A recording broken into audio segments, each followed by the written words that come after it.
Hello दोस्तों, स्वागत है आपका आपके अपने चैनल कथावाचन में।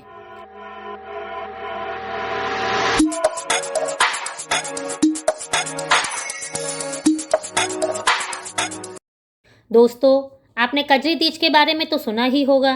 यह तीज भाद्रपद माह के कृष्ण पक्ष की तृतीया को मनाई जाती है।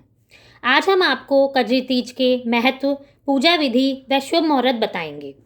कजरी तीज का महत्व। कजरी तीज का व्रत महिलाओं के लिए बेहद खास माना जाता है। इस दिन सुहागन महिलाएं के साथ साथ कुंवारी कन्याएं भी व्रत करती हैं। सुहागन महिलाएं पति की लंबी आयु के लिए कजरी तीज का व्रत करती हैं, तो वहीं कुंवारी कन्याएं भी अच्छा वर पाने के लिए इस व्रत को करती हैं। इस दिन गाय की पूजा की जाती है। कजरी तीज का व्रत का पारण चंद्रोदय के बाद ही किया जाता है। कजरी तीज भाद्रपद माह की कृष्ण पक्ष की तृतीया को मनाई जाती है। इसे सातुड़ी तीज या बूढ़ी तीज भी कहते हैं। इस साल कजरी तीज 25 अगस्त को पड़ रही है। कजरी तीज का व्रत कठिन व्रतों में से एक माना जाता है। इस व्रत को स्त्रियां अन्न व जल का त्याग करके पूर्ण करती हैं। इस बार तृतीया तिथि 24 अगस्त मंगलवार को शाम 4:05 से शुरू होकर 25 अगस्त बुधवार को शाम 4:18 तक रहेगी। पूजा।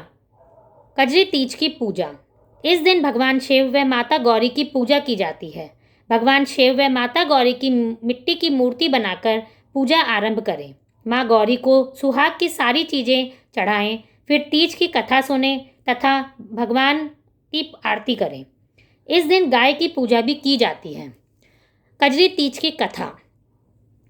एक गांव में एक गरीब ब्राह्मण का परिवार रहता था।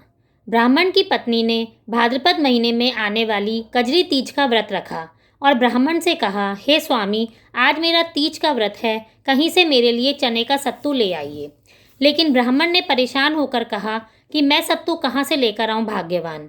इस पर ब्राह्मण की पत्नी ने कहा, मुझे किसी भी कीमत पर चने का सत्तू चाहिए। इतना सुनकर ब्राह्मण रात के समय घर से निकल गया। वह सीधे साहूकार की दुकान में गया और चने की दाल, घी, शक्कर आदि मिलाकर 1.25 किलो सत्तू बना लिया। इतना करने पर ब्राह्मण अपनी पोटली बांधकर जाने लगा। तभी खटपट की आवाज़ सुनकर साहूकार के नौकर जाग गए और चोर चोर आवाज़ लगाने लगे। ब्राह्मण को उन्होंने पकड़ लिया। साहूकार भी वहाँ पहुँच गया। ब्राह्मण ने कहा, मैं बहुत गरीब हूँ और मेरी पत्नी ने आज तीज का व्रत रखा है, इसलिए मैंने यहाँ से सिर्फ 1.25 किलो सत्तू बनाकर लिया है। ब्राह्मण की तलाशी ली गई तो उसके पास सत्तू के अलावा कुछ भी नहीं निकला। उधर चांद भी निकल आया था और ब्राह्मण की पत्नी इंतज़ार कर रही थी। साहूकार ने कहा, आज तुम्हारी पत्नी को मैं अपनी धर्म बहन मानूंगा। उसने ब्राह्मण को सत्तू, गहने, रुपए, मेहंदी, लच्छा और बहुत सारा धन देकर अच्छे से विदा किया। ब्राह्मण ने घर जाकर कजरी माता की अच्छे से पूजा की। तो हे कजरी माता, जैसे उस ब्राह्मण को के सब अच्छा किया, वैसे सबके साथ अच्छा करना। आप सभी को कजरी तीज की बहुत बहुत शुभकामनाएं। धन्यवाद।